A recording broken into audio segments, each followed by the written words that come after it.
On dit que les étapes administratives à suivre pour mettre en place l'accès direct à la kiné sont compliquées. Évidemment, le on dit, c'est soit ceux qui ont testé, qui se sont dit c'est un vrai dédale, on comprend rien, ou ceux qui n'ont pas essayé encore mais qui ont cru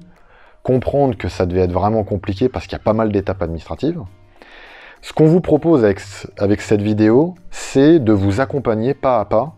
sur la mise en place de l'accès direct à la kiné à l'échelle locale, avec un ou plusieurs médecins généralistes avec lesquels vous voudrez collaborer, et vous verrez au final que c'est pas si compliqué, il y a quelques étapes à respecter qui vous permettront à la fin de déclarer une équipe, médecin généraliste kiné, sous forme d'un binôme ou de plus, auprès de votre agence régionale de santé, pour directement proposer auprès des patients habituellement vus par votre collaborateur médecin généraliste, la possibilité d'un nouveau parcours de soins qui serait donc que ces patients accèdent directement à votre prise en charge pour qu'ensuite vous puissiez décider quels sont ceux qui relèvent de vos compétences et donc vous leur proposez un traitement kiné et quels sont ceux pour lesquels ils ne relèvent pas de vos compétences de kiné et donc il faut les réorienter vers le médecin généraliste. Donc pour les étapes, pas à pas, de telle manière à mettre en place l'un des deux ou les deux protocoles de coopération à l'échelle locale en binôme avec un médecin généraliste. Je vous rappelle quelques documents de base qui peuvent vous être utiles. Le premier, présent sur le site de Légifrance, donc les deux arrêtés du 6 mars 2020. En premier, celui sur le traumatisme en torsion de la cheville, et le deuxième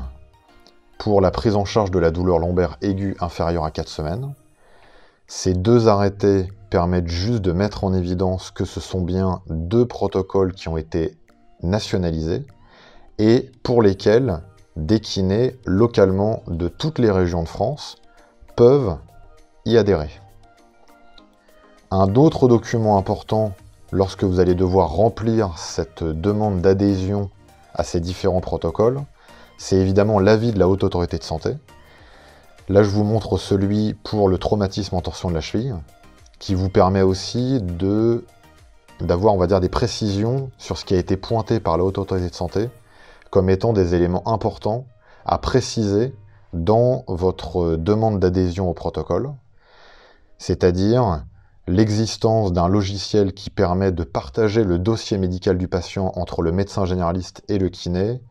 tous les éléments qui permettent de garantir la sécurité du patient et la transmission des données de santé du patient. Tout ça est important à relire avant de remplir le protocole. Vous avez le document explicatif qui est juste ici, qui est complet, avec toutes les informations à connaître sur ce qui a été autorisé dans le cadre de ces protocoles de coopération. En sachant que le dépôt se fait région par région. Là, nous sommes sur le site de l'Agence régionale de santé d'Île-de-France, qui propose ce qu'on appelle une PAPS, qui est une plateforme d'appui pour les professionnels de santé, qui vise à donner tous les outils pour vous permettre de mettre en place une activité coordonnée, qui est donc la mise en place de l'accès direct, coordonné au sens entre médecin généraliste et kiné. Si vous descendez sur cette page, vous aurez la possibilité d'aller directement sur le site du ministère de la Santé, où vous avez la liste complète de tous les protocoles de coopération qui ont été autorisés.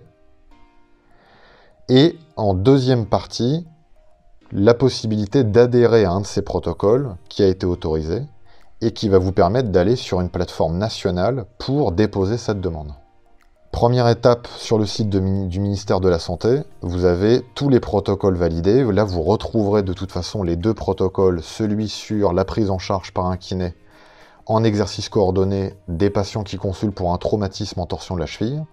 et ce, pour une douleur lombaire aiguë, inférieure à 4 semaines. La page la plus importante est au final le site pour les démarches simplifiées.fr,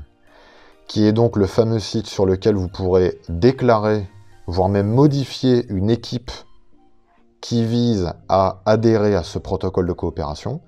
Donc vous rentrez votre email et votre mot de passe si le compte a déjà été créé, sinon vous en créez un directement. Et vous vous retrouverez sur cette page visant à vous permettre de déposer une déclaration d'une équipe pour adhérer au protocole. Vous avez un guide qui vous est directement proposé par le ministère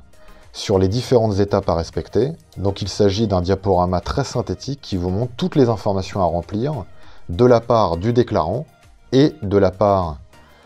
du délégué et du délégant, donc le médecin généraliste qui va accepter de participer au protocole et le kinésithérapeute concerné. Donc dans un premier temps, vous remplissez l'intitulé du protocole, en sachant que vous aurez deux demandes différentes à faire, une pour la douleur lombaire aiguë et une pour le traumatisme en torsion de la cheville. Vous précisez l'équipe déclarante. Aujourd'hui, il y a encore un léger flou sur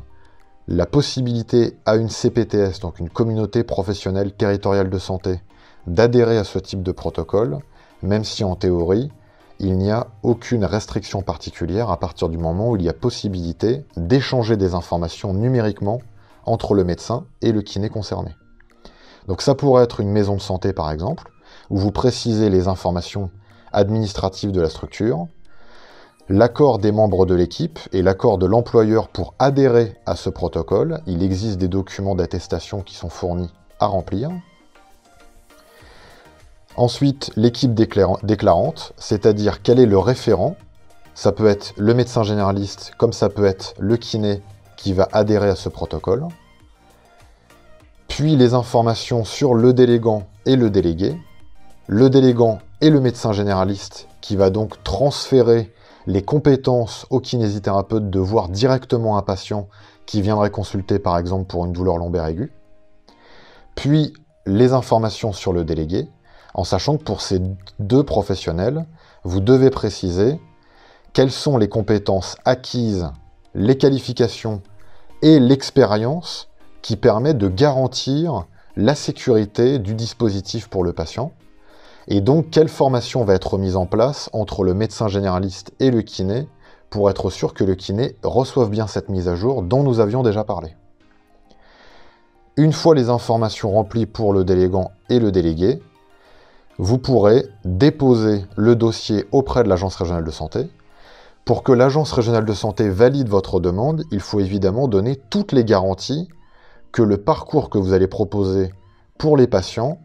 leur permette d'avoir une information claire pour qu'ils puissent valider le fait d'être vus par un kiné directement, le fait que les données de santé de ce patient soient bien transmises facilement via un logiciel partagé entre kiné et médecin généraliste, que les événements indésirables puissent être notifiés et que la facturation soit aussi mise en œuvre facilement pour le patient,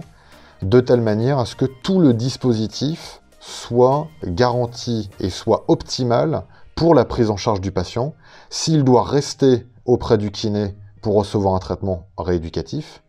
ou s'il doit être réorienté vers le médecin généraliste parce qu'il y a besoin d'un avis médical. Voilà toutes les étapes à réaliser. Vous voyez qu'elles ne sont pas nécessairement très compliquées, mais par contre demandent un certain nombre d'informations de garantie. Aujourd'hui, il n'y a pas une liste exhaustive de toutes les informations nécessaires, c'est pour ça qu'il pourra y avoir aussi des allers et retours avec l'agence régionale de santé,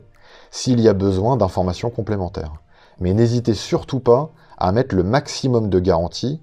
qui permettra d'assurer le dispositif via toutes les informations précisées par la Haute Autorité de Santé dans leurs avis.